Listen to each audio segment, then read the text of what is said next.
Bienvenidos al episodio número 18 de la primera temporada del podcast Investigación Clínica Global. Hace algún tiempo, en el centro de investigación donde trabajaba, en un proyecto de POC, teníamos a un paciente que era conocido por nosotros porque recorría la ciudad aproximadamente 2 horas en bus para llegar al centro de investigación y para llegar a su cita. En ese momento decíamos que el paciente era muy cumplido y muy comprometido con el proyecto.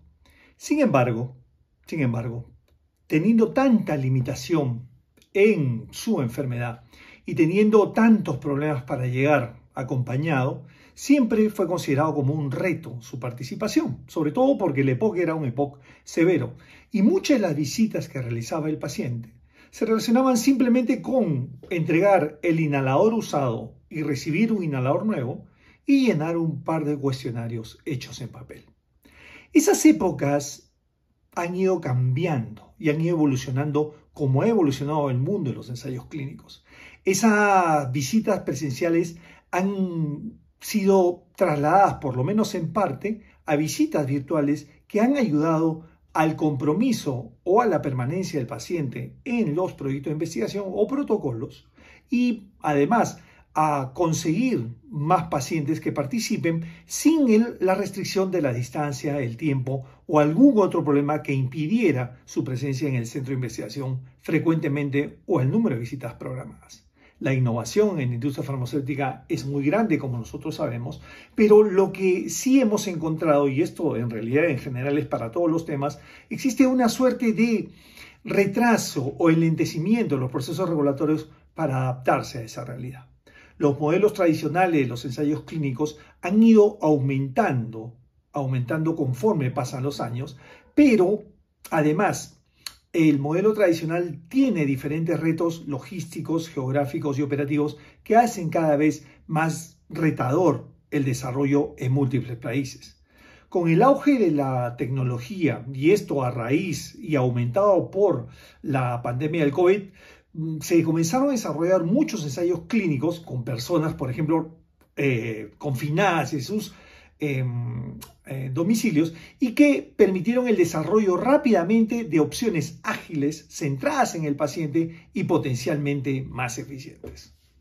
Para conocer un poco cuál es la diferencia entre el modelo tradicional y el modelo virtual, es que hemos realizado este capítulo del podcast porque me permite reflexionar sobre algunas características que el modelo tradicional, aún predominante en el globo, es parte importante o tiene un tema importante que solucionar.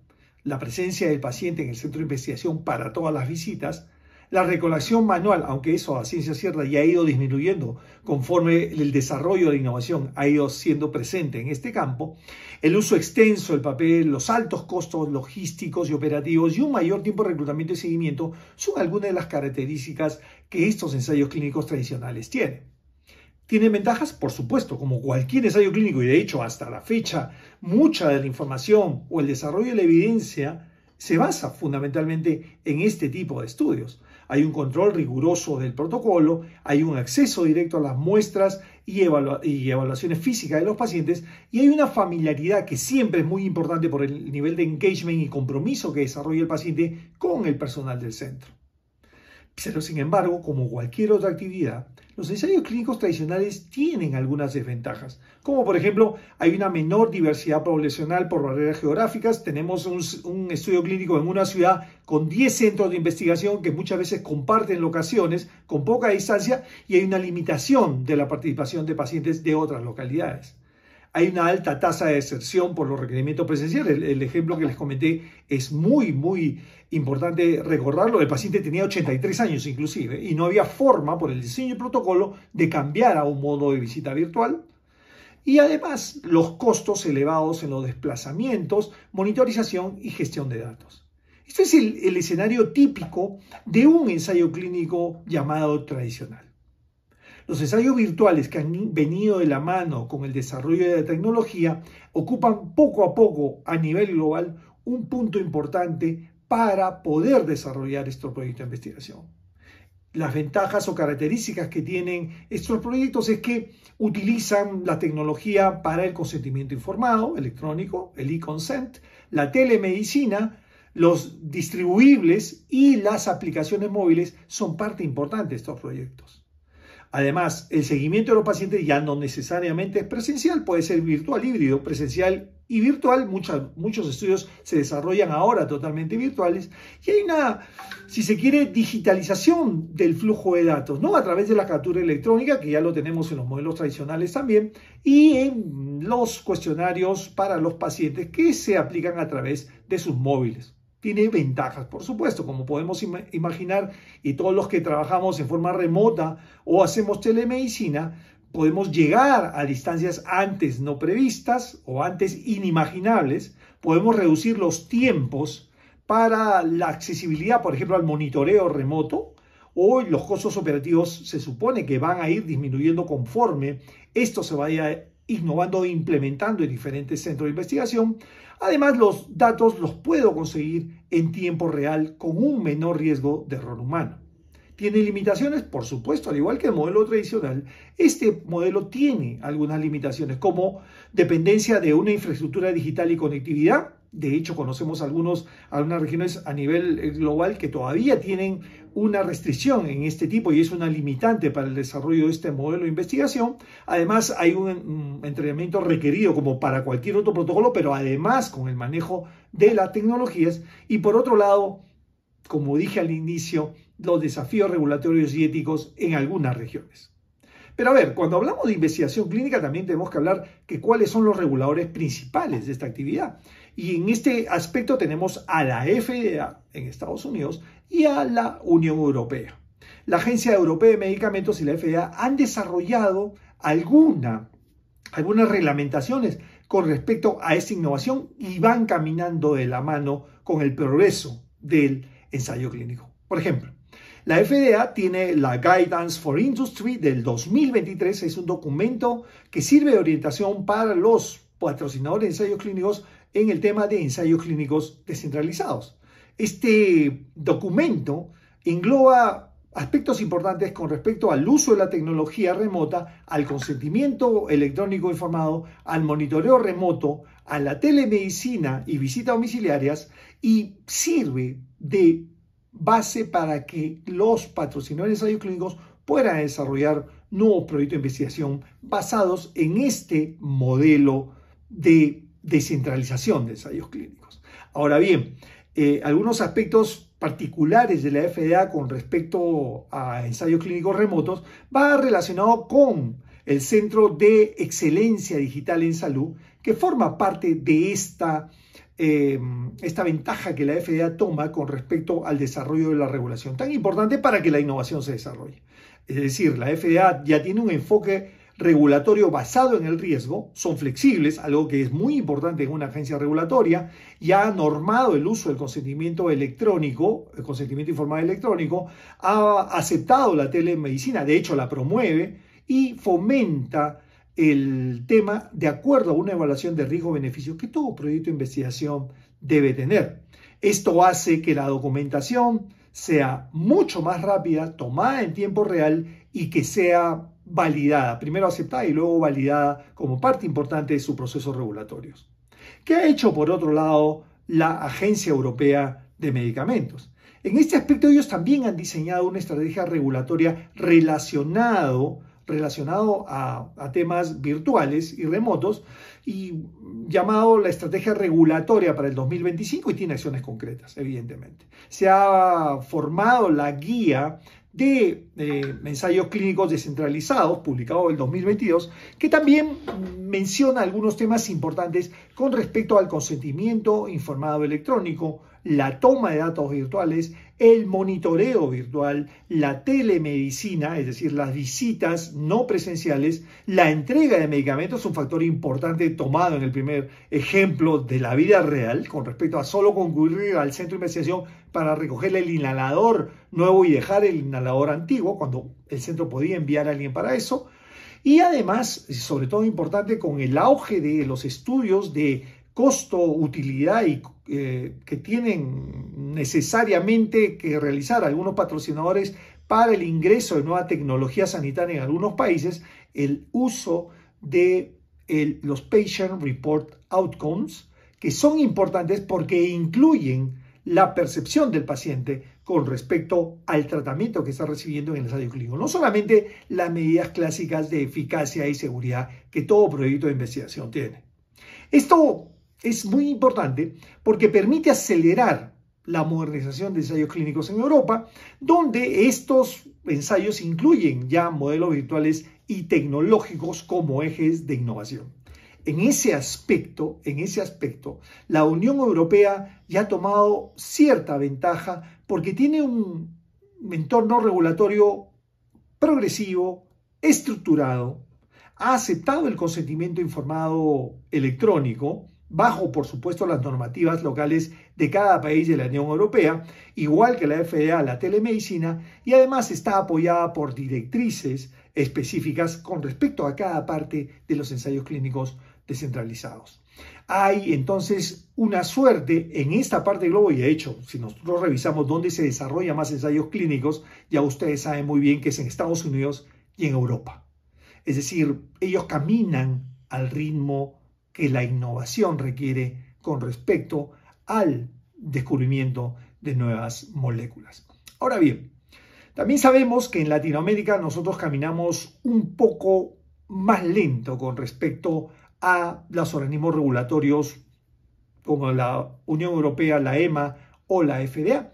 Y en ese aspecto, cuando nosotros queremos revisar qué es lo que ha hecho Latinoamérica, tenemos que, en resumidas cuentas, reflexionar sobre la innovación y la tradición que tiene el organismo regulador en esta parte del globo. ¿Cuál es? Aún los organismos reguladores en Latinoamérica tienen una formación muy proteccionista del paciente. Ojo, yo no estoy diciendo que hay que ser proteccionista. Lo que yo estoy diciendo es que hay que ser flexible, como la FDA, para adaptarse a los tiempos. Eso es lo que es característico en Latinoamérica. En algunos países, sobre todo los que tienen menos ensayos clínicos, ocurre este fenómeno. Los comités de ética y autoridades competentes entonces tienden a ser más cautelosos para cuidar al participante, pero relacionándose con la innovación tecnológica. Entonces, por otro lado, si yo tengo un regulador muy rígido, poco flexible a la innovación, que muchas autoridades regulatorias en Latinoamérica no lo tienen, voy a tener entonces un marco normativo muy limitado y ausente con respecto a cosas que la FDA o la Agencia Europea realiza. Ejemplo, el consentimiento informado electrónico, la telemedicina o el uso de dispositivos remotos para contestar los cuestionarios de los pacientes, ¿no? Los Patient Report Outcomes. Pero a ver, hubo un momento disruptivo hace ya 6 años o 5 años, en 2020, con respecto a la necesidad de hacer ensayos clínicos de estas características a raíz de la pandemia del COVID-19. ¿Recuerdan ustedes? Se tuvo que autorizar rápidamente el hecho de hacer visitas remotas, monitoreos virtuales, entregas a domicilio, porque no había forma que el paciente cumpla con el protocolo si es que no se hubiera tenido este tipo de diseños. ¿Pero qué ocurrió? Las autorizaciones en este aspecto fueron parciales. Sin embargo, si vamos a revisar los países que más se desarrollan en ensayos clínicos en este momento, Brasil, por ejemplo, Brasil ha sido pionero en este tipo de ensayos clínicos y a través de Anvisa ha regulado el uso de tecnología digital y monitoreo remoto. Pero a ver, exige también el cumplimiento de la protección de datos y de normas éticas rigurosas, incluyendo una supervisión activa y detallada de los proyectos de investigación. Esto de la mano con lo que significa Brasil como un potencial país atractivo para ensayos clínicos, suma verdaderamente como un sitio interesante para hacer este tipo de ensayos clínicos. De hecho, ya los hace. Argentina permite estudios centralizados también bajo la regulación de la ANMAT. Ustedes saben que Argentina, al igual que Brasil, tiene parte importante dentro del desarrollo de ensayos clínicos a nivel de Latinoamérica y el ANMAT autoriza el desarrollo de proyectos con monitoreo remoto y plataformas digitales. Por supuesto, igual que en Brasil y en realidad a nivel global, la protección de datos es fundamental y además la aprobación de los comités de ética. ¿Para qué? Para garantizar la seguridad del paciente. Así que yo creo que es un momento muy importante para que nosotros pensemos, siendo reguladores, que no podemos pensar que la innovación tecnológica va relacionado con la falta de protección al paciente.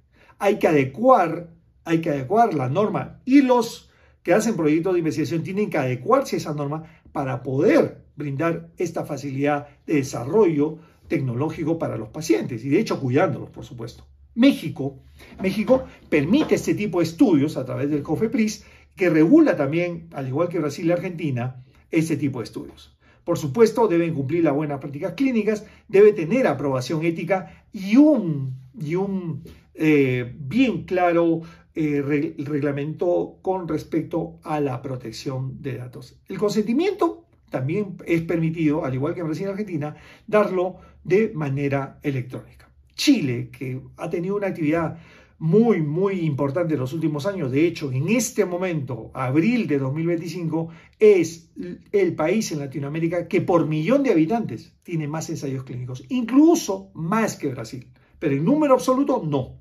Pero Chile, teniendo esta ventaja en este momento a través de si se quiere, un acuerdo entre todos los stakeholders de esta actividad, todavía tiene un poco de lentitud en desarrollar regulación con respecto a este tema. Entonces, hay que hacer énfasis en consentimiento informado para esta regulación, en las buenas prácticas clínicas y, sobre todo, si queremos crecer en esto, un acuerdo entre el regulador y los patrocinadores para su implementación mucho más diseminada. Colombia siempre ha sido, a través del INVIMA, un país muy atractivo y parte del desarrollo de ensayos clínicos en la región.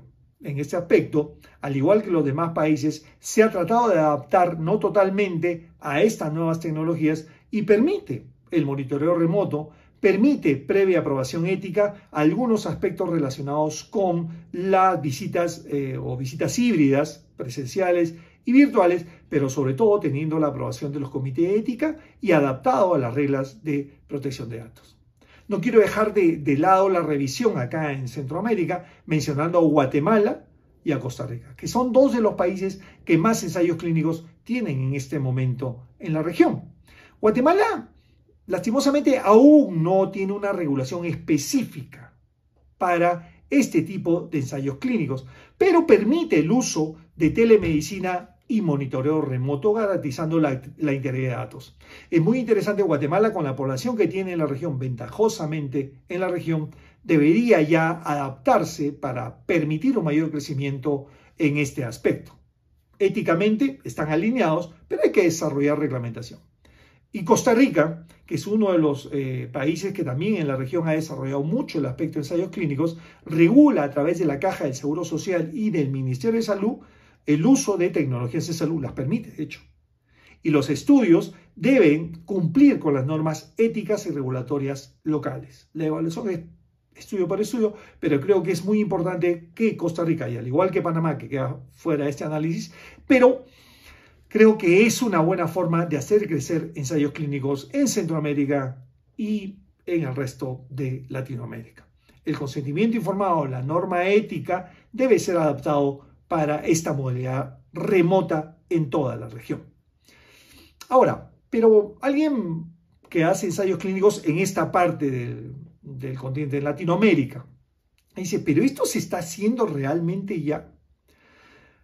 Está caminando y hay ejemplos de ensayos clínicos realizados por muchos laboratorios de investigación para diferentes enfermedades. Pero yo quiero tener en cuenta algo, o quiero que ustedes tengan en cuenta algo. Cuando uno habla de ensayos clínicos descentralizados, tiene que pensar primero en aquellas personas que tienen limitaciones para llegar al centro de investigación. Desde un anciano con un cáncer avanzado o un paciente pediátrico con una enfermedad rara.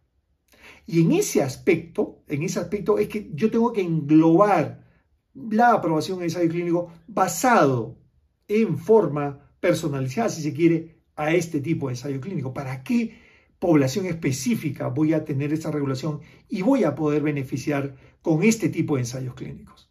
A ver, puede haber clústeres de pacientes con enfermedades raras, como pasó en un proyecto que tuvimos en Brasil, con respecto a determinada zona donde había que ir a esa zona que era a 4 o 5 horas en bote de la ciudad más cercana.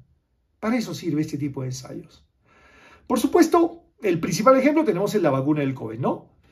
Pfizer-BioNTech tuvo esta posibilidad, aunque en forma parcial, de hacer monitoreo remoto y utilizar aplicaciones móviles para el desarrollo del proyecto de la vacuna para el COVID-19. Genentech Roche, por ejemplo, para estudios de cáncer, inmunoterapia en cáncer, ya programa protocolos que incluya visitas domiciliarias, monitoreo remoto, consultas virtuales y plataformas digitales que me permitan hacer el seguimiento del paciente y de la data. Novartis, para un proyecto de esclerosis múltiple, también tuvo la posibilidad de implementar este tipo de ensayos, que incluía, por ejemplo, la administración de tratamientos. Ustedes entenderán las limitaciones que puede tener un paciente con esclerosis múltiple, el seguimiento remoto y las aplicaciones para que el paciente pudiera contarnos algo más de su enfermedad. Esto es sumamente importante porque tenemos que entender que este tipo de ensayos clínicos va a favorecer a un grupo de pacientes que en condiciones de un proyecto de investigación tradicional no tendrían acceso a este tipo de oportunidades de tratamiento. Y finalmente Merck, para un estudio verismo para diabetes tipo 2, monitoreo remoto de glucosa, aplicaciones móviles para el seguimiento de control de la enfermedad, dispositivos que ayuden al monitoreo a través de aplicaciones móviles. Es decir, tenemos estudios a nivel global, incluido algunos países de Latinoamérica, que poco a poco están adaptándose a esta realidad. Entonces, la investigación clínica está cambiando. Lo vemos día a día con esa transformación impulsada por la tecnología. Ya nos quedamos lejos de los estudios en papel con cuestionarios en papel. Estamos en el momento de cambiar el modelo presencial de los centros de investigación a los cuales tenía que ir el paciente al modelo centrado en el paciente y el centro de investigación ir hacia él. ¿Cuál es la herramienta? Los ensayos virtuales y ensayos descentralizados. Esta transición es necesaria, ofrece más agilidad, un enfoque centrado en lo más importante de un ensayo clínico, que es el paciente, y además hace que el proyecto sea más costo eficiente y más operativamente fácil de realizar, o menos retador en todo caso. Si bien los modelos tradicionales tienen su valor, de hecho son los que predominan actualmente, creemos que la integración de estas herramientas tecnológicas van a mejorar la accesibilidad y la diversidad de los participantes. Conocemos ejemplos en la región de enfermedades raras, que pacientes con grupos de enfermedades en diferentes países que fueron favorecidos con esta forma de hacer el ensayo clínico. Entonces, la clave consiste en adoptar un enfoque híbrido, yendo al completamente digital, que considere el contexto regional. Es decir, yo no puedo pensar que un solo país de Centroamérica, por ejemplo, o de Sudamérica, puede tener esta ventaja. Debo considerarlo como una sola región. Para esto es importante tal vez estar pensando ya en un organismo regulatorio regional único con decisiones que influyan a todos los países de acuerdo con esta regulación. Esto va a permitir beneficiar al paciente, optimizar recursos, pero sobre todo democratizar la participación en investigación clínica de todos los pacientes con este grupo de enfermedades raras, cáncer o alguna que produzca limitaciones. Gracias por acompañarme en este nuevo episodio de Investigación Clínica Global y los espero nuevamente muy pronto para seguir conversando sobre este apasionante tema.